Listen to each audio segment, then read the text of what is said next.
Bismillahirrahmanirrahim. Assalamualaikum warahmatullahi wabarakatuh. My name is Dania Akila binti Muhammad Rizaldi. My metric number is 264132. Today, I'm going to present topic about sexual abuse in workplace. This is for my individual assignment for subject management ethics.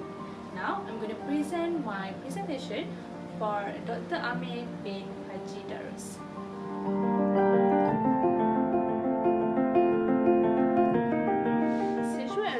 Occurs when a person makes unwelcome sexual advance, demands sexual preference, or engage in other absent, verbal or behavior acts of a sexual nature in a manner that causes the recipient to fear. Fear to it from sexual harassment to sexual abuse, where they include deliberate sexual contact marked by coercion, use of force, misuse of control, treat, and where the victim does not control consent. Sexual harassment and sexual assault have also been defined as a falling within the same context and continuum of sexual abuse, including rape and sexual assault, as well as the normalized act and behavior in our society, such as sexual degrading language, attitude, and behavior of sexism. Sexual harassment is a form of discrimination based on sex. Harassment is defined by Ontario's Human Rights Code as engaging in a course of vexation, comments of conduct that is known or ought reasonably to be known to be unwelcome. Other than that, sexual assault is not limited to the sexual extreme opposite. Women can harass other women sexually, and men also can harass other men sexually, and these occur independently of the sexual orientation of anyone concerned. As we know, in our conversation, it's been normalized when we call it as the LGBT, which is this sexual abuse can also be with the same gender. So we need to be more careful about this together. Now we go to the literature review that I have been doing. Okay, the sexual harassment is a pressing national issue in both the public sphere and many workplaces.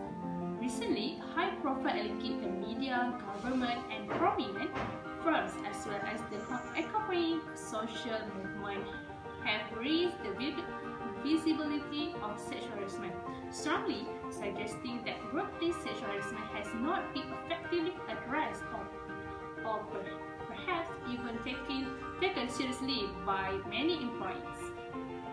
In 1980, the U.S. Equal Employment Opportunity Commission (EEOC) issued guidelines defining workplace sexual harassment.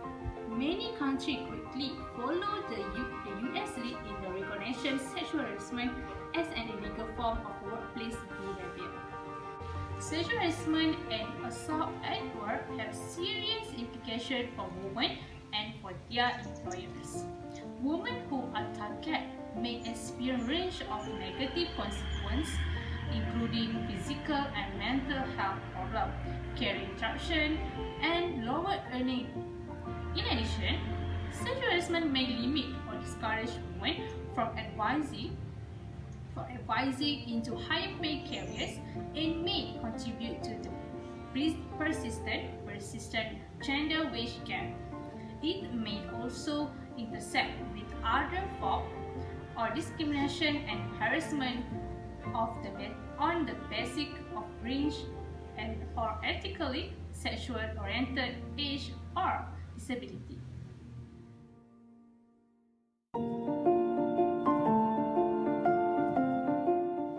Now we're gonna do a deep with the discussion. A wide variety activity includes sexual harassment, from glance of offense, jokes, and demanding comments on gender roles to sexual abuse and other physical aggression acts. Sexual assault activity are always known as sexual harassment. In the legal sense, suggestive job or insulting statement made to one gender can be considered sexual harassment, but not necessarily based on meaning and frequency. strict distinction between annoying courtship opening and sexual harassment. It is also more difficult to measure the magnitude of sexual assault as individuals react differently to statistically similar care. In comparison, women prefer to use the word sexual assault only to more extreme types, such as sexual abuse. Sexual harassment happens in workplace not only focused for women, but it will also happen in men. However, data from multinational survey reveal that women are more likely to this harassment. Victims are most likely to be younger, to serve in lower position, to work for the supervisor members or the same sex, and to do work in male-dominated profession with female victims. Furthermore, at various sectors and at every age, women are at much greater risk of sexual assault than men. Among both male and female, for those aged 25 until 44, the risk is greater. Okay, now there are several factors that we can see why the sexual harassment assault in the workplace. Due to the factor, we lead effort to eliminate sexual harassment in particular occupation and situation. The first factor is working in insulated content. This is because many workers who often work in insulated space, such as female janitor, domestic care workers, hotel staff, and farm workers record higher than average workers who work in higher average rate of sexual abuse and assault. That's why we need to concern more about workers who work in this isolated content, so that we can reduce cases in the sexual harassment in the workplace. Okay, for the second factor is about lacking of legal immigration. Okay, lacking immigration status or they're having only a temporary work visa. Undocumented employees may be at a specific risk of abuse and attack, although a temporary work permit. The sector in which many undocumented and refugee women work are agriculture, food manufacturing, and garment factories, household work, and janitor service. Many are fearful that reporting abuse or a threat with negativity impact their immigration status.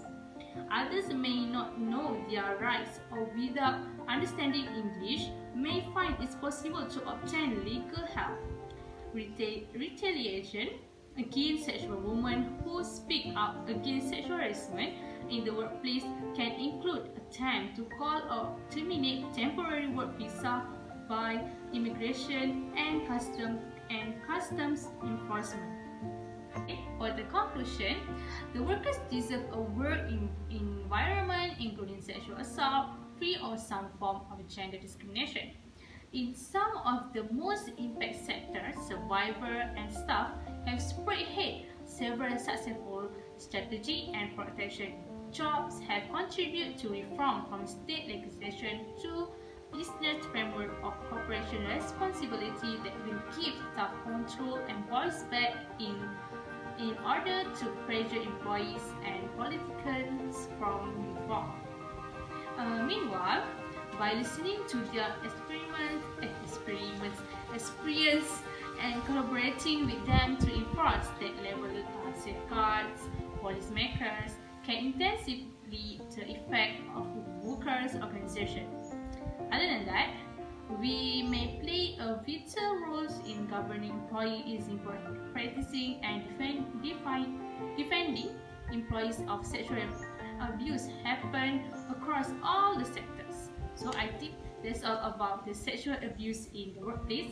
I hope all the information that I give will help you. And yeah, that's it. Thank you for listening.